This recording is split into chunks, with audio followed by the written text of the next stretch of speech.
Hello my dear स्वीटहार्ट्स, कैसे हैं आप सब। आई होप आप सब बढ़िया ही होंगे। और अभी तक आपने इसका प्रीवियस पार्ट नहीं सुना है तो सुनकर आइए, तब तक हम आगे बढ़ते हैं। तो हमने सुना था कि आद्या आरुषि को बहुत परेशान करती है।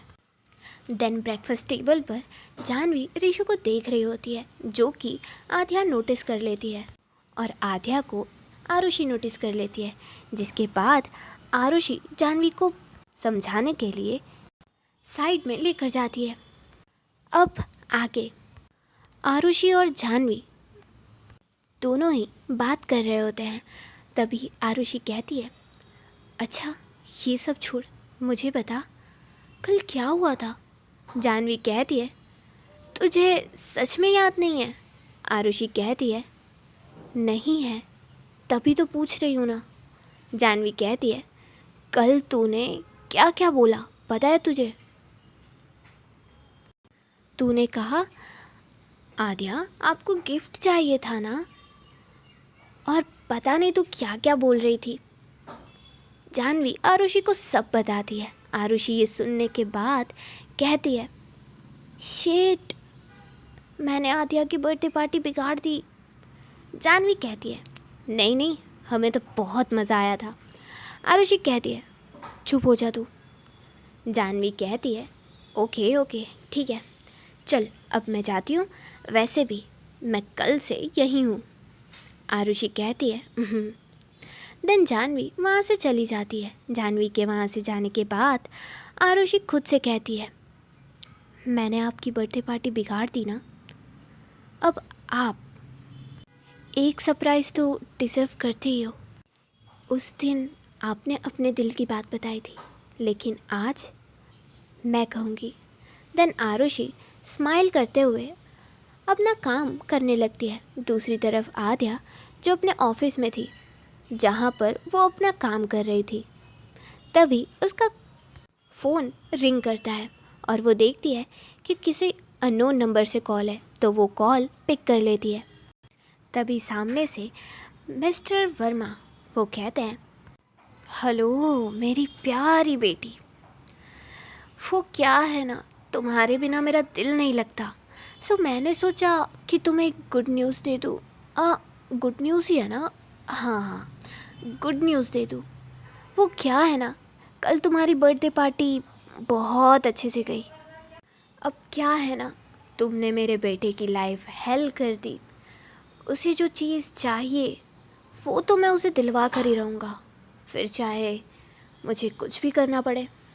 तभी आद्या अपना हाथ ज़ोर से टेबल पर मारती है और खड़ी हो जाती है और कहती है, पहली बात, वो कोई चीज़ नहीं है, समझे। और रही बात मेरी बर्थडे पार्टी की, तो वो क्या है ना कि मुझे तुम जैसे लोगों का प्लान पहले से ही डिस्ट्रॉय करने में बहुत मज़ा आता है। नहीं समझ आया, चलिए मैं बताती हूँ। कल आपको एक फ़ोन कॉल आई थी, याद करिए, हाँ वही वाली, जिसमें आपका मैनेजर कह रहा था, सर हमारी कंपनी लॉस में जा रही है, याद आई। हाँ, तो किसकी वजह से, नहीं पता, मैं बता देती हूँ।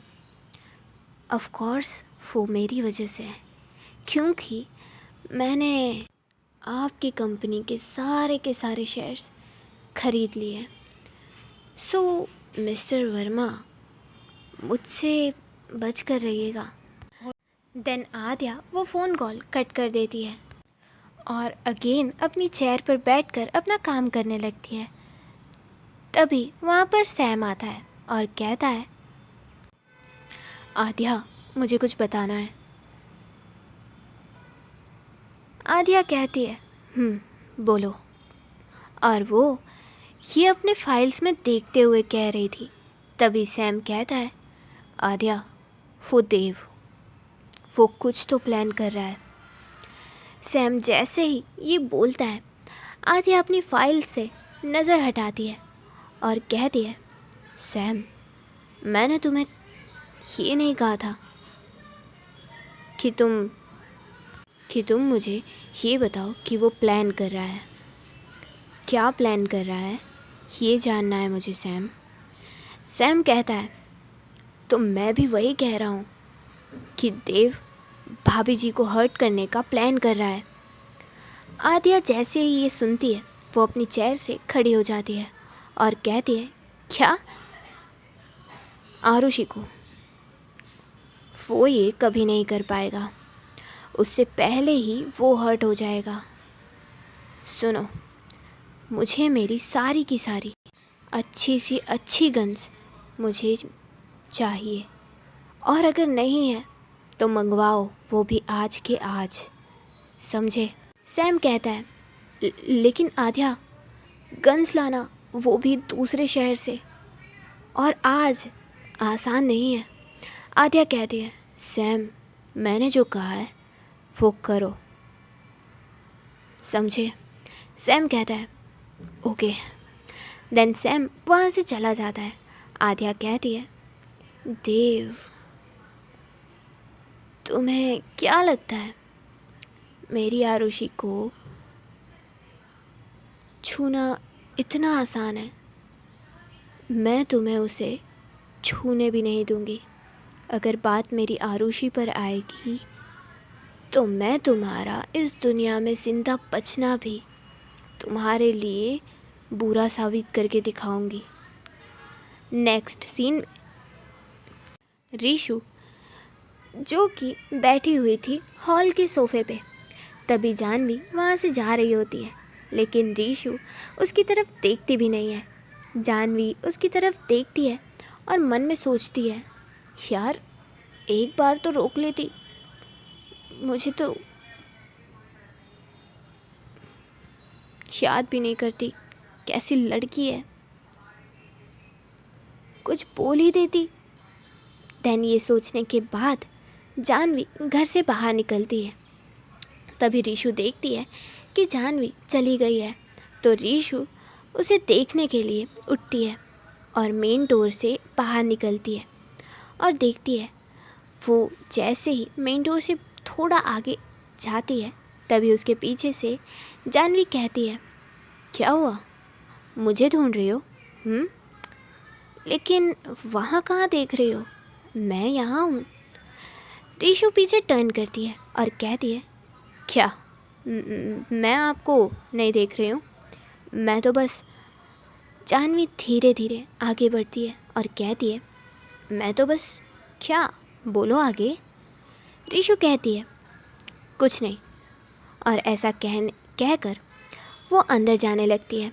तभी जानवी उसका हाथ पकड़ती है और उसे अपनी साइड टर्न करती है और कहती है, तुम सच में कुछ नहीं समझती या समझना नहीं चाहती? रीशु कहती है, क्या समझना नहीं चाहती? जानवी कहती है, यही कि मैं तुमसे प्यार करती हूँ। रीशु जानवी की तरफ देखती है और अपना हाथ छुड़वा के अंदर चली जाती है और जानवी उसे बस जाते हुए देख रही थी। देन खुद से कहती है, मैं तुम्हें एहसास दिला के रहूँगी कि तुम्हें भी मुझसे प्यार है। दूसरी तरफ रीशु वो खुद से कहती है, प्यार तो बहुत है, लेकिन मैं कह नहीं सकती, I am sorry. Next scene में शाम हो चुकी थी और आद्या स्टिल अपने ऑफिस में थी। तभी उसका फ़ोन रिंग होता है। सामने से आरुषि कहती है, आद्या प्लीज़ मुझे बचा लीजिए। आद्या अपनी चेयर से खड़ी होती है और कहती है, आरू क्या हुआ, कहाँ हो तुम? आरुषि कहती है, आद्या ये एक होटल है, मुझे नहीं पता मैं यहाँ कैसे आई, प्लीज़ आद्या मुझे बचा लीजिए। और देन कॉल कट हो जाती है और तभी आद्या के फ़ोन पर एक मैसेज आता है और वो मैसेज था किसी और नंबर से और उस पर मैसेज था होटल का नाम और नंबर। आद्या उसे देखती है और तुरंत अपने ऑफिस से निकलती है। थोड़ी देर में आद्या उस होटल में पहुंच जाती है और भागकर उस रूम नंबर को ढूंढने लगती है और थोड़ी देर में उसे वो रूम मिल जाता है। वो जैसे ही उस रूम में जाती है तो देखती है कि उधर बहुत अंधेरा है। तभी आद्या कहती है, आरुषि, आरुषि कहाँ हो आप? और ऐसा कहकर वो धीरे धीरे आगे बढ़ने लगती है और तभी उस रूम का डोर बंद हो जाता है और सारी लाइट्स ऑन हो जाती है। आद्या जैसे ही पीछे टर्न करती है तो वो देखती है आरुषि को। देन आद्या भागकर आरुषि के पास जाती है और कहती है, आरू आरू तुम ठीक हो ना? तो तुम्हें कुछ हुआ तो नहीं है ना? आरुषि आद्या को देखती है और कहती है, आद्या आद्या प्लीज़ शांत हो जाइए, मैं बिल्कुल ठीक हूँ। मैं सिर्फ चाहती थी कि आप यहाँ पर आओ। आद्या कहती है, क्या तुम्हें पता भी है मेरी क्या हालत हो रही थी? आरुषि कहती है, आद्या मुझे माफ़ कर दीजिए, मैं ये नहीं चाहती थी, मैं तो बस आपको यहाँ बुलाना चाहती थी। आद्या कहती है, लेकिन आरू इतना भी क्या अर्जेंट था? तुम मुझे सीधा कॉल कर देती, मैं आ जाती ना। आरुषि कहती है, आद्या लेकिन मेरा सरप्राइज़ फिर बिगड़ जाता ना। आद्या कहती है, सरप्राइज़? आरुषि कहती है, इधर उधर देखिए तो ज़रा। देन आद्या ऐसा ही करती है, वो देखती है कि रूम बहुत अच्छे से डेकोरेट किया गया है और देन आद्या की नज़र आरुषि पर जाती है और वो देखती है कि आरुषि ने एक साड़ी पहनी हुई है, वो भी बहुत प्यारी सी, जिसका कलर है बेबी पिंक और वो साड़ी नेट वाली है। देन आद्या कहती है, लेकिन आरुषि ये सब करने की क्या ज़रूरत थी? मैंने तो तुम्हें ये सब करने को नहीं कहा था। आरुषि कहती है, आद्या आई नो कि प्यार को लफ्ज़ों में नहीं कहा जा सकता, लेकिन कभी कभी उसी चीज़ को लफ्ज़ों में कहकर बहुत अच्छा लगता है। सो जैसे उस दिन आपने मुझे कहा था, वैसे ही मैं भी चाहती हूँ कि मैं भी आपसे ये बात कहूँ। सो इसीलिए मैंने आपके लिए ये सरप्राइज़ रखा है। और वैसे भी कल मेरी वजह से आपकी पार्टी ख़राब हो गई थी ना। आद्या कहती है, आरू आपकी वजह से कुछ भी नहीं हुआ था। ओके देन, आज के लिए बस इतना ही। आपसे मिलेंगे हम कल। आई नो कि ये वाला एपिसोड छोटा होगा, लेकिन थोड़ी देर के लिए बस बने रहिएगा, क्योंकि आपका सरप्राइज़ याद करिए, मैंने कहा था, हाँ वही वाला आज आने वाला है। सो उसके लिए वेट करिए, तब तक के लिए हम चलते हैं। और हाँ, सब्सक्राइब करके जाइएगा, लाइक शेयर कमेंट भी कर दीजिएगा। तब तक के लिए बाय बाय, टाटा, राधे राधे।